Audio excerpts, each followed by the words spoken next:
Hey ladies and gents, welcome to Beyond the Wall. So, I'm excited about this one. Today, we are going to be checking out and installing this, a 12-inch, 1700 watt peak power, probably like 150 watt RMS, subwoofer. Cost about $100. I have no idea of the quality, but I do love checking me out some budget gear. So,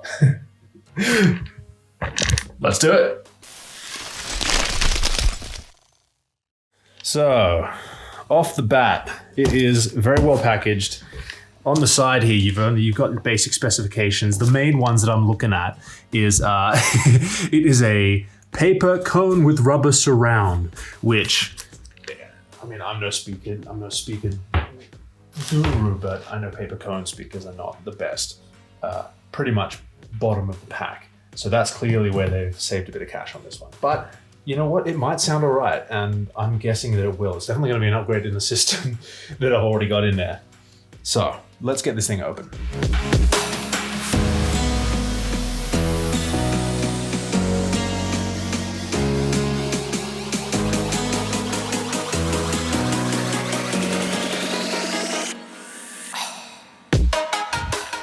Immediately off the bat, it's not packaged too badly. I mean, okay, so there's no grill on the front of it, I can feel already. So what do we got going on in here? I think this is going to be the wire kit, which came with it. Yeah, bonus. I think it's a 10 gauge wire kit from what I can remember, which means it's good for, I think roughly about 400 watt RMS. And RMS rating is what you're interested in, not peak power rating. I know that much. Comes now also with just some documentation that's kind of beat up and some plastic. And then the sub itself, I think that's about it, which would make sense. So let's just pop you there.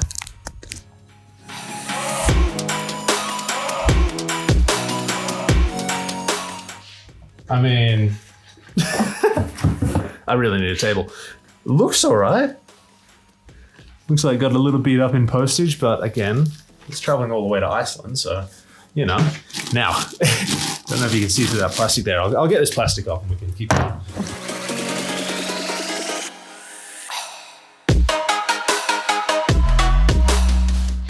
So, there we go. It looks decent, to be honest.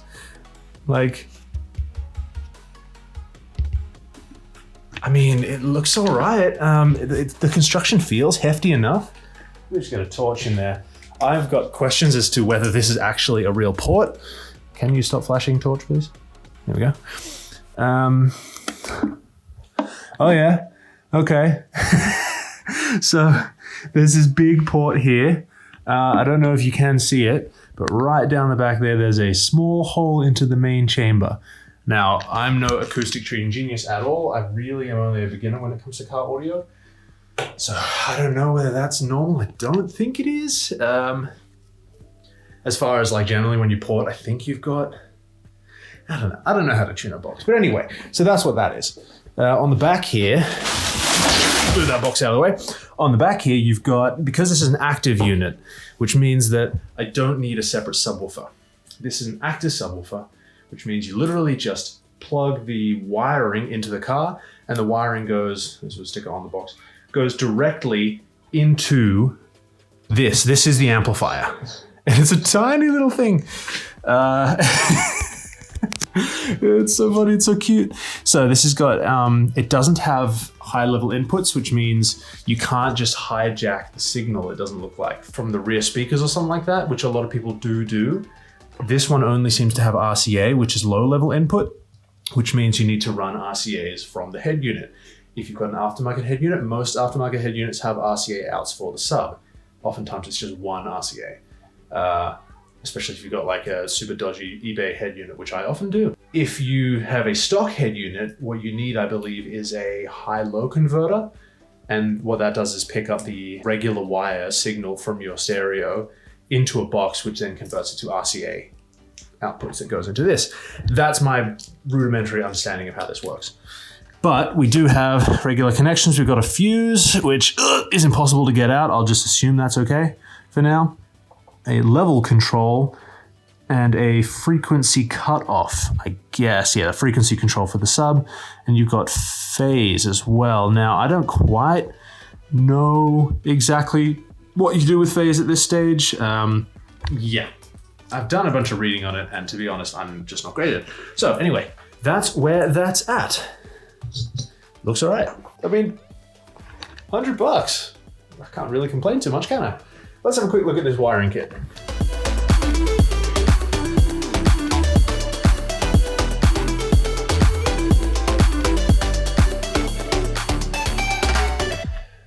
All right, so with this wiring kit, we have power cable with a fuse, at least a fuse holder. Let's just quickly pop the camera down, see if there's a fuse inside that little fuse holder. Yes, there is. It is a 40 amp fuse holder, a 40 amp fuse, which is, you know, it is what it is. It's a 40 amp fuse. I just read that on the top of it.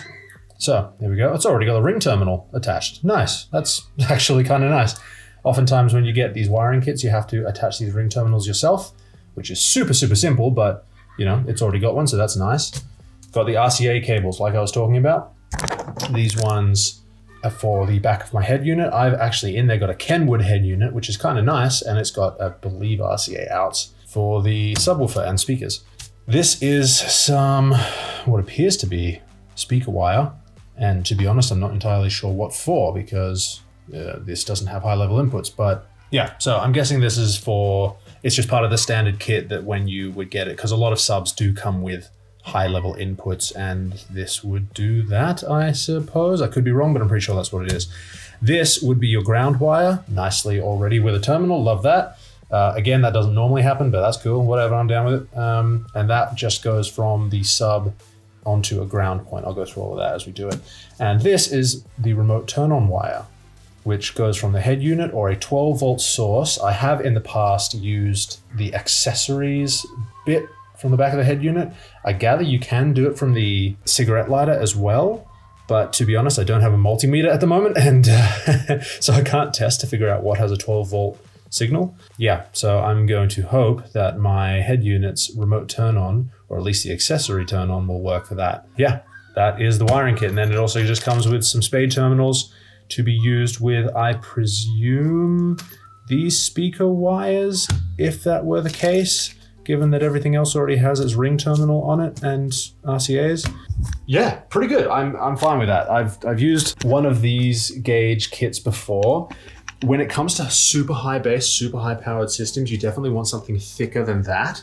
But this is, I mean, I know it says 1700 watts. It's not 1700 watts as a regular stream of power. That would be like a peak power burst. 1700 watts would definitely blow that fuse.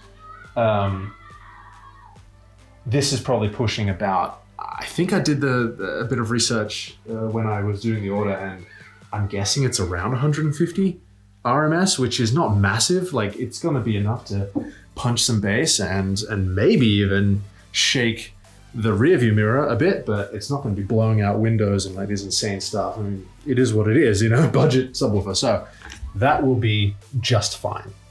Really, there's nothing left to do now than to install it, which, yeah, that's just it. It's pretty simple. So let's get to it.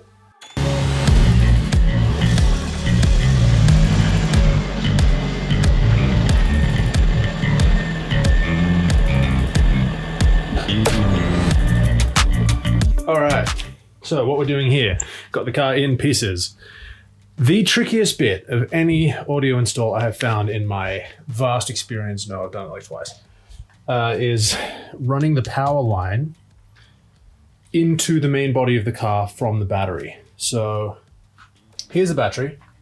I've got to get it inside the car. Sometimes you can run it through the fenders. Apparently, I've never been able to, because I've just never had a car that the fenders opened up into the main body. I've done a bit of Googling, and supposedly behind the pollen filter here is an opportunity of getting inside. The other thing that I've seen is inside the actual driver's footwell. Oops, boink. If we can get up under here, and if you can see, there's this distribution panel in here. I'm pretty sure that the big old red wire here is directly connected to the battery. I don't know if it's a good idea to run the power off of this. I don't think it is. It's tempting though. It's very tempting. Yeah, but they do say that you shouldn't run power to a speaker more than 60 centimeters away from, like in wire length, from the actual speaker itself, or 16 inches or something like that. So probably not going to go with this option, but it is there in the hypothetical. Yeah, I'm just going to keep trying to work out what to do in here. I did manage to remove the glove box on this side to see if I can find the grommet on the other side to get into here. Yeah, I'm just going to keep looking and I'll update you when I find it. Okay, just before I set up a time lapse of us doing this, let me show you something. Down in here, there was a grommet that I pulled out. Sitting here in my hand.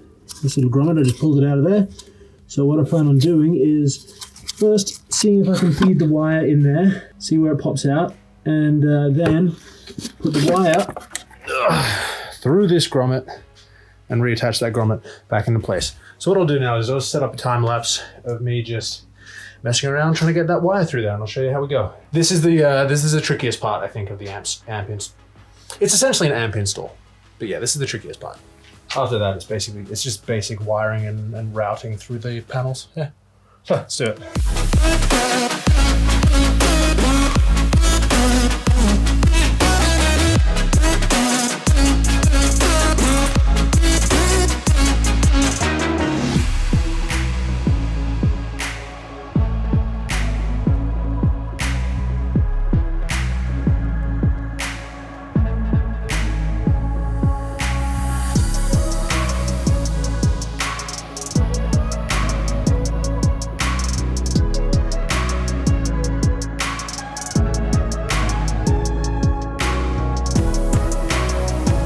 So this is success. The battery side of the cable is here, and then if you look in here, there's that little grommet. I punched a hole in it using a drill, a smaller drill bit than what was the cable diameter, and so it's made a good seal right there, and that is popping out inside the car down here. Here we are. There's that big red cable. This one right here. That is really hard to see. But yes, so there we go, success. I will now drag much more of this cable in and route as much of it as I can, all the way to the back. And it is getting dark. Unfortunately, it is getting dark because it gets dark really quickly here. I need to get some more lights for this space, but I don't have them at the moment, so that is what it is. Yeah, let's just... There's tons of videos on YouTube showing routing of cables and that. It's pretty boring stuff. You're literally pulling off internal panels, putting the cable under there, maybe zip tying it up, putting the panel back on. That's all it is. And I'm going to route them all the way to the boot of the car. Yeah, so let's get it.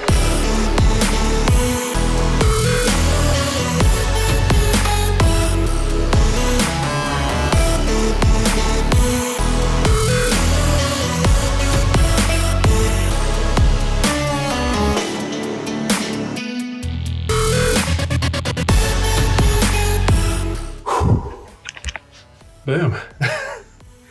Many hours later. It ended up being like a real pain in the ass just to route all those cables, but we got it done. It's all good. It does work, but what I'll do is in the morning when it's light, I'll come in and give you an audio test. I mean, the video audio is not going to really do a good representation of it, but I can at least, show around what I've done in there. So yeah, but there's the cable routing. This particular cable kit didn't come with shielding, which a lot of sort of higher, more expensive cable kits definitely do.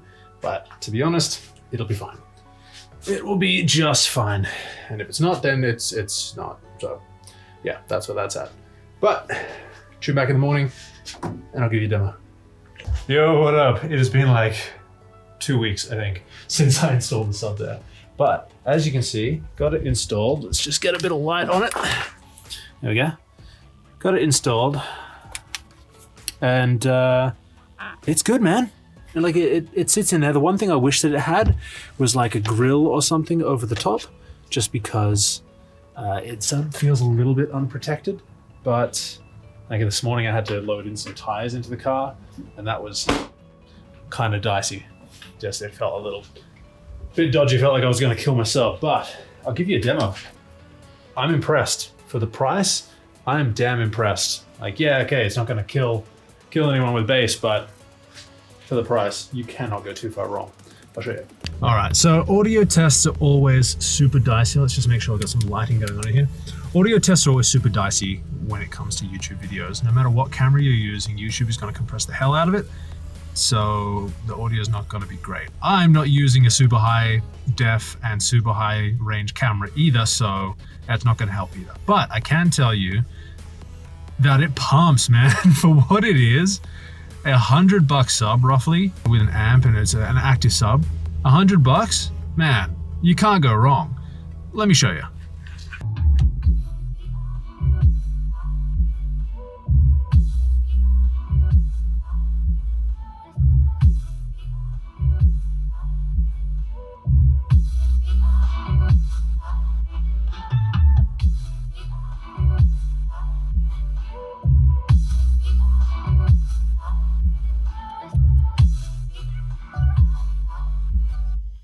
Yeah, so the rear view it gets a bit of a shake depending on what song is playing. I can feel it just like through the seats, which is awesome. So you know what?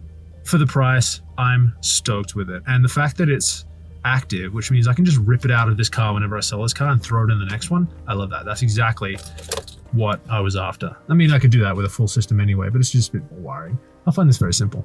So, all that being said, let's catch up everyone who just jumped to the end of the video. It bumps. It's good. Like, I'm impressed. I'm really impressed. If for the price, you really can't go too far wrong. The quality is actually surprisingly good. I was a bit concerned about it being a paper cone when I first looked at it, but yeah, okay, it's obviously on the cheaper end of the spectrum as far as high-end subs go, but nevertheless, it produces a really good warm sound. And when you can control it with an aftermarket head unit particularly, it is good, man. I'm impressed. Yeah, you can, it's not gonna shatter, it's not earth-shattering bass. This is not competition spec level stuff. But what it is a super budget, super easy, and honestly quite impressive sub.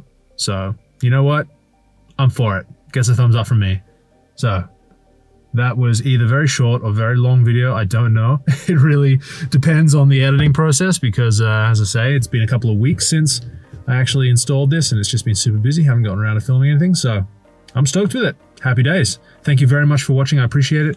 If you stayed until the end here, please show me who stayed at the end here. Drop a comment down below and let me know what you think if you ever found any super budget equipment that you're actually pretty stoked with.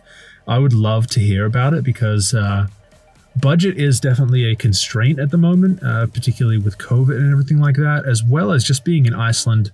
Getting stuff over here can be really tricky. And so if it's budget conscious at the moment, I'm all about it. So yeah, if you've got any good suggestions of kit, like really good car kit, be it audio or anything else that's like good quality but still pretty budget, then please let me know, throw it down. So yeah, thank you very much for watching. I really appreciate it. If you like any of this content, I've got a bunch of other videos on the channel, and this particular build here, I'm gonna keep working on, and it's coming along. So right now, literally right now, as soon as I finish filming this, I'm going to clay bar off the car. So we're working on it. It's getting there. But thank you all for watching. Please feel free to like, share, subscribe, do all the good things, and I'll see you next time.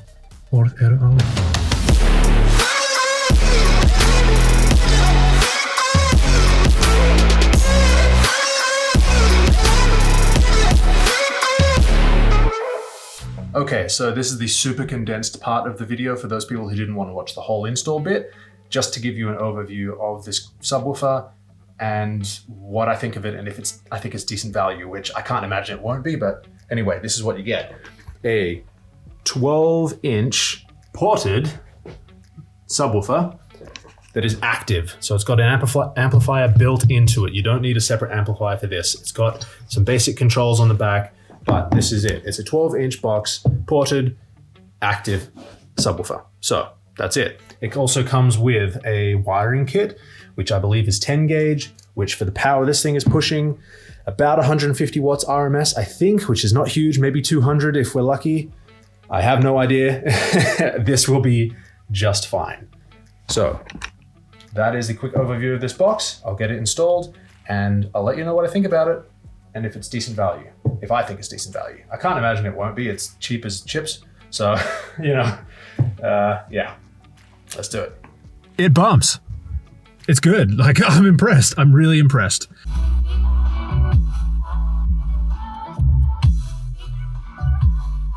For the price, you really can't go too far wrong. The quality is actually surprisingly good. I was a bit concerned about it being a paper cone when I first looked at it, but yeah, okay, it's obviously on the cheaper end of the spectrum as far as high-end subs go, as far as subs go, but nevertheless, it produces a really good warm sound, and when you can control it with an aftermarket head unit particularly, it is good, man. I'm impressed.